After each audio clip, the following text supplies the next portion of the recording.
সম্প্রতি মধ্যপ্রদেশে আয়োজিত হয়েছে ১৩তম জুনিয়র ও সাব জুনিয়র 9 এ-সাইড ফুটবল প্রতিযোগিতা।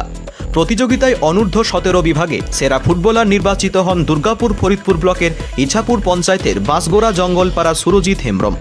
সেই সুবাদে সুরজিৎ পেয়েছে জাতীয় দলে খেলার সুযোগ। আন্তর্জাতিক প্রতিযোগিতাটির আসর বসবে শ্রীলঙ্কাতে। দেশের জার্সি পরে খেলার সুযোগ এসেছে, কিন্তু অন্তরায় হয়ে দাঁড়িয়েছে তার পরিবারের আর্থিক অবস্থা। বাঁশগোড়া জঙ্গলপাড়ার বাসিন্দা সুরজিতের বাবা রবিন হেমব্রম পেশায় দিনমজুর, স্ত্রী, এক ছেলে ও এক মেয়ে নিয়ে সংসার। দশম শ্রেণীর ছাত্র সুরজিতের ফুটবল খেলায় আগ্রহ ছোটবেলা থেকেই। দুর্গাপুর সাব ডিভিশন লিগে সুরজিৎ খেলে হিরোজ ক্লাবের হয়ে। সুরজিতের অভিভাবক রবিন হেমব্রম বলেন, শ্রীলঙ্কায় আসা যাওয়ার খরচ বহন করবে 9 a side football federation of India. Passport সহ অন্যান্য খরচ নিজেকে বহন করতে হবে। দিনমজুরের কাজ করি, এই খরচ কিভাবে জোগাড় করব তাই নিয়ে চিন্তায় রয়েছি বলে জানান তিনি। তো খুবই আনন্দ। কি শুনলেন?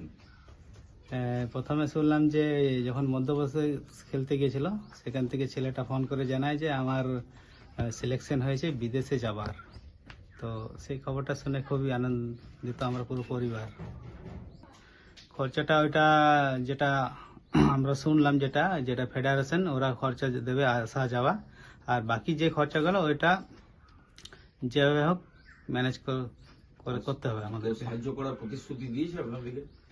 একজন সমাজকর্মী যিনি ওই সেই চিরঞ্জিত ধীবর, উনি আশ্বাস দিয়েছেন আর কি। স্কুল থেকে? যে স্কুলে? হ্যাঁ, স্কুলেও বলেছে। হ্যাঁ, স্কুল থেকেও বলেছে। হ্যাঁ।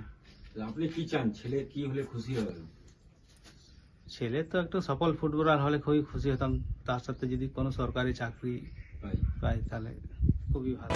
তবে সুরজিতের পাশে দাঁড়িয়েছে তার স্কুলের শিক্ষকরা। মিলেছে সাহায্যের প্রতিশ্রুতি। গ্রামের আদিবাসী সম্প্রদায়ের মোড়ল লক্ষ্মীরাম টুডু বলেন, সুরজিতের সাফল্যে শুধু আমরা নয়, গোটা এলাকার মানুষ গর্বিত। সুরজিৎ সফল হোক, তার সাফল্যে আদিবাসী সম্প্রদায়ের ছেলেরা অনুপ্রাণিত হবে বলে জানান তিনি।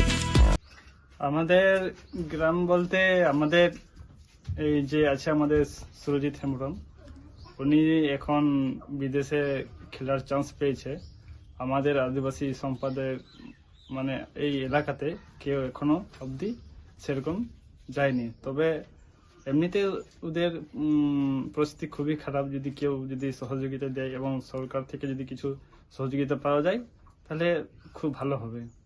এই যে ছেলে, এই সুরজিতের যে সাফল্য, এর ফলে কি যে আদিবাসী অবশ্যই উৎসাহ পাবে, কেননা যেহেতু এখন আমাদের গ্রাম থেকে একটা ছেলে এখন বিদেশে এখন খেলার চান্স পেয়েছে, অবশ্যই ওনাকে দেখে তো অবশ্যই উৎসাহ পাবে খেলার জন্য। কি নাম? Bureau report, activist Bangla, Durgapur.